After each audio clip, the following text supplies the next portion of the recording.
Bangga bersarung mangga. Assalamualaikum warahmatullahi wabarakatuh, Buya. Assalamualaikum warahmatullahi wabarakatuh. Buya izin bertanya, benarkah Rasulullah Shallallahu Alaihi Wasallam menganjurkan tidur dalam keadaan gelap? Apakah ada keutamaan atau manfaat tertentu dari tidur dalam kegelapan? Dan apakah benar kebiasaan tidur dengan lampu menyala bisa berdampak buruk bagi kesehatan? Seperti yang dialami oleh anak saya yang sering sakit, katanya karena selalu tidur dalam keadaan terang. Mohon jawabannya, Buya. Terima kasih. Wassalamualaikum warahmatullahi wabarakatuh. Waalaikumsalam warahmatullahi wabarakatuh. Tidur dalam keadaan gelap, bukan tidur dalam keadaan gelap yang disebutkan oleh baginda Nabi. Ada ceritanya. Pada zaman Nabi itu adanya lampu itu dengan api.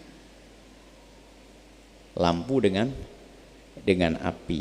Lampu keplek kalau hari ini. Kalau zaman mbah kita, lampu keplek, lampu ini dan sebagainya. Maka Nabi menganjurkan la tatrukun naro fi buyutikum.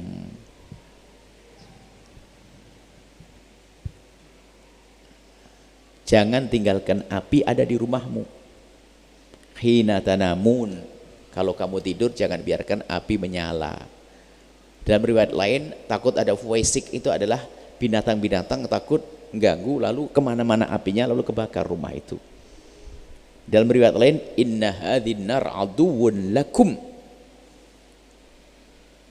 fa'atfi'uha. Ini adalah fa'idhan nimtum fa'atfi'uha. Fa'idhan nimtum hadhin nar aduwwun lakum. Ini api musuhmu. Nabi menyebutkan, siapapun tidak mau kena api ya, panas ya, makanya ya kita harus jauhi. Maka kalau kau tidur maka matikanlah, takut kemana-mana. Lah ulama membaca ini tentu dengan sesuatu di balik nas sebut ini. Apa yang dimaksud Nabi? Yang dimaksud Nabi adalah untuk menjaga agar tidak terjadi apa-apa. Jadi yang dipentingkan adalah kemaslahatannya. Bahkan bisa jadi, lalu hari ini pakai lampu ini, bisa jadi ini untuk apa? Untuk menjaga rumah harta. Sebab kalau rumah kebakar, ya kasur kebakar, baju kebakar, semuanya kebakar, hartanya termasuk anaknya kebakar. Jadi yang dibidik adalah kemaslahatannya. Lah kalau dikembangkan di hari ini, kalau ternyata maslahatnya adalah dinyalakan lampunya, maka menyalakan lampu menjadi sebuah anjuran dalam hal ini. Lampu ini bukan api. Sehingga kalau di Brebes itu yang punya tanaman bawang itu lampunya nyala terus tiap malam, kan begitu. Atau di rumah kita untuk jaga keamanan harus nyala lampunya, maka menjadi menyalakan lampu. Jadi yang difahami oleh para ulama bahwa saya membahayakannya itu, sehingga sampai miara anjing itu nanti yang semula adalah tentunya bukan suatu yang diharapkan kan adanya, tapi jika untuk keamanan jadi boleh. Jadi yang perlu difahami adalah kemaslahatannya. Apalagi lampu zaman sekarang bukan lampu pada zaman Nabi. Lampu ini bisa dipakai sakal, sudah terjaga, bahkan kena hujan pun dia tidak akan mati, bahkan tidak membahayakan. Ini adalah kalau kita kembali kepada hadis Nabi SAW adalah tentang kemaslahatannya. Kalau ternyata Anda matikan maslahat, yaitu matikan. Kalau ternyata dinyalakan untuk kebutuhan kemaslahatan, ya nyalakan untuk menjaga. Untuk menjaga keamanan, mungkin wah biar enggak kelihatan takut nanti ada yang ngambil barangnya, itu ada buah mangga, ada kebun dan sebagainya. Kalau tidak nyalakan nanti, dan nyalakan. Sebab lampunya bukan lebih lampu yang disebut zaman Nabi. Lah zaman Nabi yang disebut adalah api, sebab ada faisik. Riwayat lain adalah tikus main, sehingga tikus ngobrak-abrik, sehingga menjadi api kemana-mana. Tikus kalau kaget nendang, dia nggak mau matikan fufuk itu, nggak. Kalau manusia yang matikan, tambah lari bisa kemana-mana, itu api. Atau digigit sama tikus itu soalnya, ke bawah kemana-mana, kebakar. Faisik itu. Jadi menyalakan lampu ini beda dengan api yang disebutkan pada zaman Nabi. Ini lampu sirat. Kalau api itu membahayakan, sehingga hendaknya kalau tidur matikannya, takut kebakar nanti, jangan tinggalkan api. Kabaran api zaman dulu. Jadi maslahatnya seperti apa di rumah Anda kalau harus dinyalakan karena keamanan, rumahnya gede, kemudian ada ganggang, nah nyalakan supaya orang tidak tabrakan, nyalakan. Kalau di ganggang nyala lampu, dia nggak ada bahaya, kalau mati semuanya bisa berabe, nyalakan. Jadi cara memahami begitulah para ulama. Adapun masalah tidur dengan gelap sehat atau itu tanyakan kepada medis, dokter dong. Apakah betul? Nah, ini kan dikembalikan kepada dokter, kepada urusan medis. Ya barangkali kalau lampunya terang banget mungkin tidurnya tidak nyenyak, bisa jadi itu mengganggu. Terang banget lampunya berwatt-watt sampai kayak di siang hari. Nah, tapi kalau hanya lampu-lampu untuk bahkan sampai ada namanya lampu tidur kan begitu kan, namanya juga lampu tidur.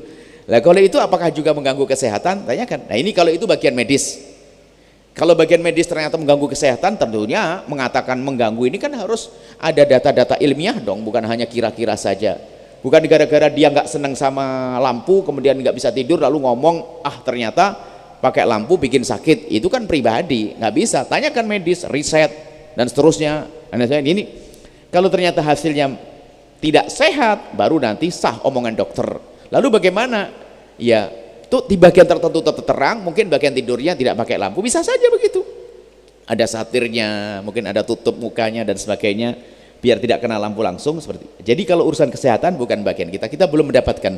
Memang katanya, tapi ini bukan kata medis dokter. Kita perlu dokter ini telah membuat penelitian hasilnya semacam ini.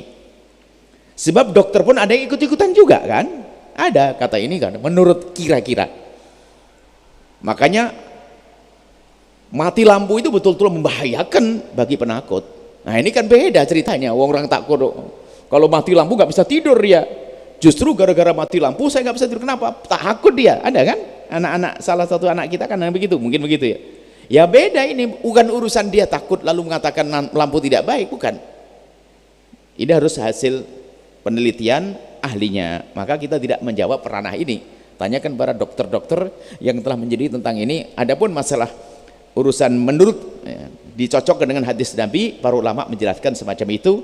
Api zaman dulu yang ada pada zaman Nabi bukan lampu seperti ini yang ditemukan oleh Thomas Alva Edison ini, karena begitu kalau betul kan gitu ya. Ini adalah lampu yang sudah rapi begini aman siang. Hanya ini justru bisa jadi menjadi sebuah keamanan. Coba rumah Anda nggak ada lampunya sama sekali, sudah kayak kuburan hari ini, sudah sangat berbeda. Lampu dapur harus ada. Nanti kalau ada ayah yang sudah sepuh ke sana nggak kesandung, nggak kepleset, pakai lampu. Dimatikan berabe nanti. Dimatikan malah tahap udah kacau aja. Jadi itu adalah bukan lampu ini. Jadi kalau lampu ini membahayakan ya matikan. Mungkin kabel-kabel listriknya tidak ini membahayakan, babnya beda. Intinya adalah mana yang maslahat. Jadi api dalam contoh itu adalah api yang membahayakan. Bahkan riwayat lain arah tikus.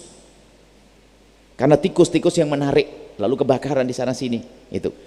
Jadi tergantung sesuaian dengan keadaan. Termasuk ada harus pakai lampu. Ya sudah, kalau harus pakai lampu, sebaiknya pakai lampu yang aman. Adapun masalah kesehatan kita serahkan kepada dokter, para dokter-dokter, bukan hanya katanya atau perasaan enggak. Ilmu medis kan harus riset. Makanya ilmu kedokteran bukan ilmu main-main, belajarnya juga lama bertahun-tahun. Nah, ini bukan main-main. Makanya dalam mengatakan ini membahayakan juga perlu riset, perlu penelitian yang serius. Itu saja, wallahu a'lam bishawab. Sahabat Al-Bahjah TV, setelah menyaksikan video ini, jangan lupa bersolawat kepada baginda Nabi Muhammad. Shollu ala Nabi Muhammad. Allahumma sholli alaihi wa ala alihi wa sahbihi. Sarung mangga, sarung kebanggaan kita. Bangga bersarung mangga.